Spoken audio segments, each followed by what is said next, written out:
Discovery. It always comes back to discovery.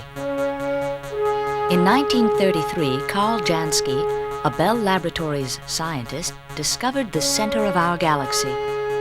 Jansky was working to conquer the problem of shortwave radio noise at the labs in Holmdel, New Jersey. Using a custom-designed antenna, he measured the levels of static in the atmosphere. After months of investigation, Jansky determined that the hiss he heard came from the center of our Milky Way. Although no one knew it at the time, it was the beginning of a new field of study, radio astronomy. That's the way it's been at Holmdel, then and now. For more than 50 years, Holmdel has been the setting for new developments, discoveries, and applications of technology in telecommunications. Since 1962, this work has been done in this immense, dynamic building. 20 years. It seems a fitting time to celebrate the life of Holmdel, to look at Holmdel through the years, because Holmdel now is a reflection of Holmdel then. The experience at Holmdel began in 1929. Initially, researchers worked making shortwave radio a practical means for long-distance communications. In fact, the work that Harold Friss and his colleagues did ultimately changed much of the world's thinking about radio. Holmdel through the 30s was an exciting and highly charged atmosphere as researchers and scientists imaginatively looked for problems to solve, questions to answer. Fundamental work essential to improved communications was pursued at Holmdel. This work continued through the 40s and 50s in buildings that, for the most part, had been built in the 30s. Something had to change. It did. Partially in response to the increasing demands of the telephone business, Bell Laboratories decided to construct a major development center in Holmdel. A Bell Labs committee developed criteria that the new building design would have to meet. The unanimous choice was a design by the noted architect Eero Saarinen. Construction began in 1959. Saarinen's design incorporated Bell Laboratories' requirements and went a few steps further. Based on his research, Saarinen decided that the offices and laboratories would use interior building space and be windowless. The size of an individual lab would be flexible, allowing for the most efficient use of space. The common service facilities, such as the library, medical, restaurant, computer, and reproduction services, would be centrally located. And the design, 4 buildings sharing common roof and outside walls, would create a striking center court. Occupancy was scheduled for early 1962. While construction progressed, so did research. Holmdel was once again in the news. The first echo balloon test took place on August 12, 1960. It was a total success. A very sensitive horn antenna at Crawford Hill, where operations had moved during construction, picked up the message, "This is President Eisenhower speaking," bouncing off the Echo satellite. Communication via satellite had begun. The building was nearly complete. In late '61, the first support staff groups moved to the new Holmdel. Included were the mailroom, stockroom, and restaurant staffs. The building began to breathe. The stage was set. The move began. In all endeavors, there comes a moment of truth. All the planning, research, and studies resulted in a stunning new building. A new era had begun at Holmdel. At Crawford Hill, there was another advancement in satellite communications.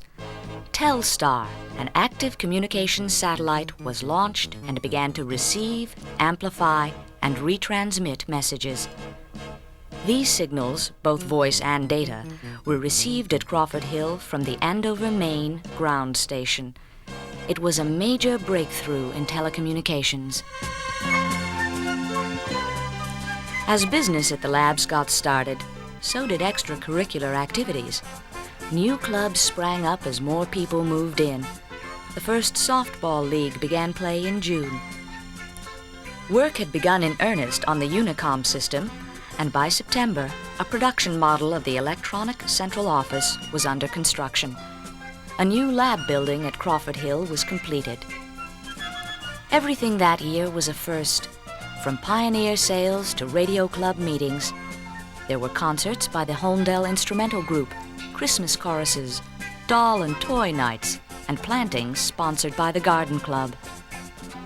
Through the early 60s, work progressed in many different areas.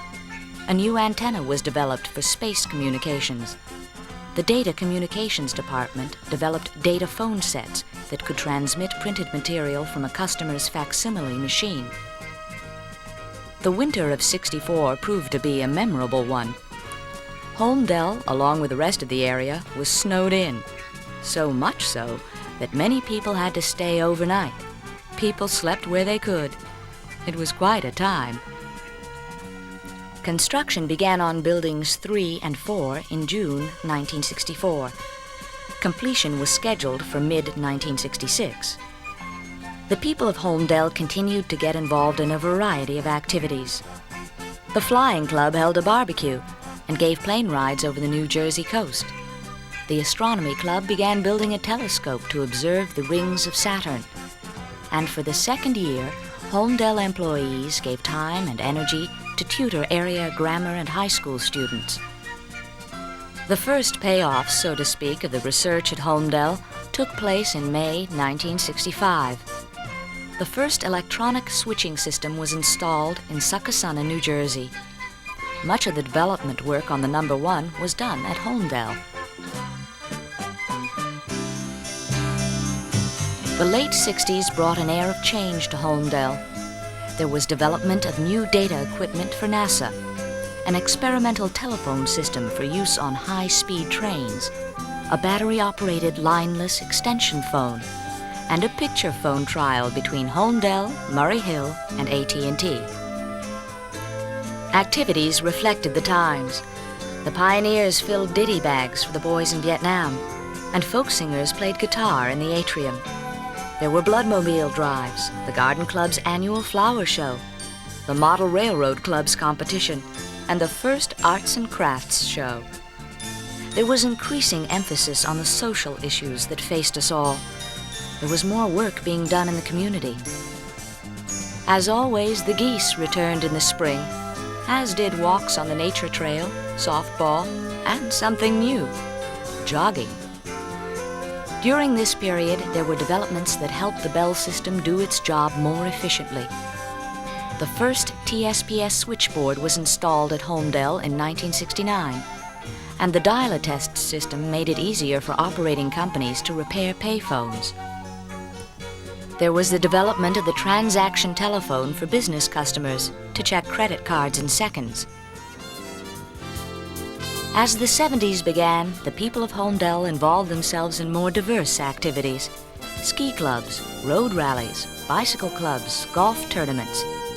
There were speakers who spoke about racial issues, women's issues, education, and the arts. Through this time, the research at Holmdel brought new products and services for the Bell system. There was the development of an improved mobile phone system.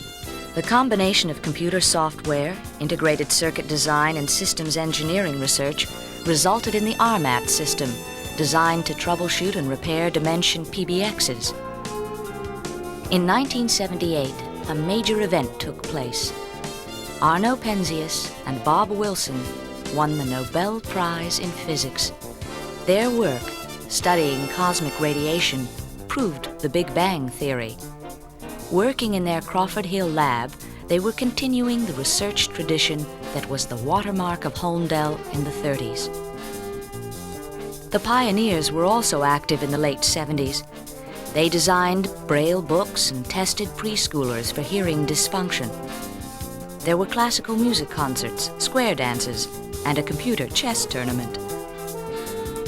In 1979, after months of study, Bell Laboratories decided to expand the Holmdel laboratory.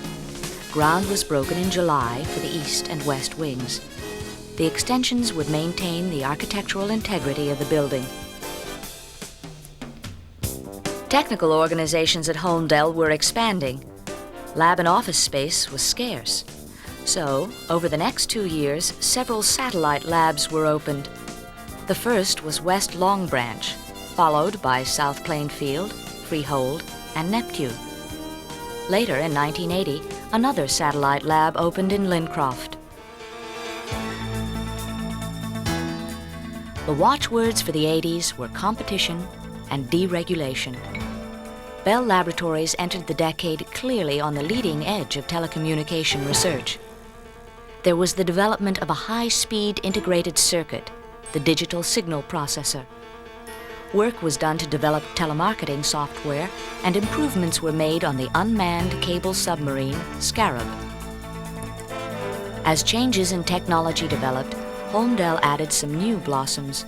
There were innovative art shows, bigger model railroad layouts, and with Holmdel's multinational population, celebrations of national heritage. The pioneers took to the local cable TV airwaves to talk about their work. It seemed that everyone was jogging or exercising. Through all of this, construction continued.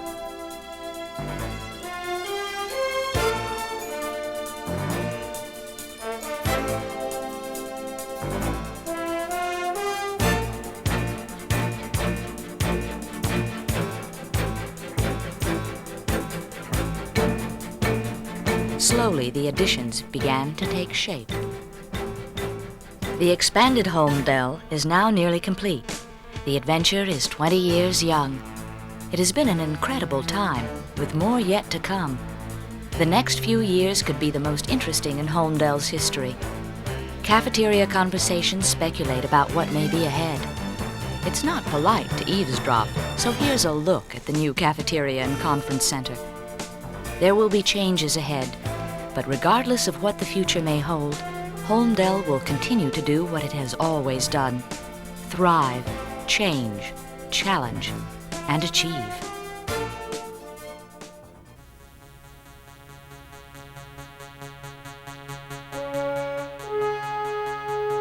Imagination and curiosity. These words define the experience at Holmdel. From the time Harold Friss and his colleagues charted the course of radio telephony to now, as President Ian Ross guides the labs from his Holmdel office, imagination and curiosity have been the guidelines of research. This, fused with a sense of belonging and caring, has produced a truly human experience. We look forward to the coming years with excitement and confidence. Knowing where we've been, knowing what we've accomplished, allows us to set our sights high, assured of success. The next 20 years are beginning now. It is there to discover. It always comes back to discovery.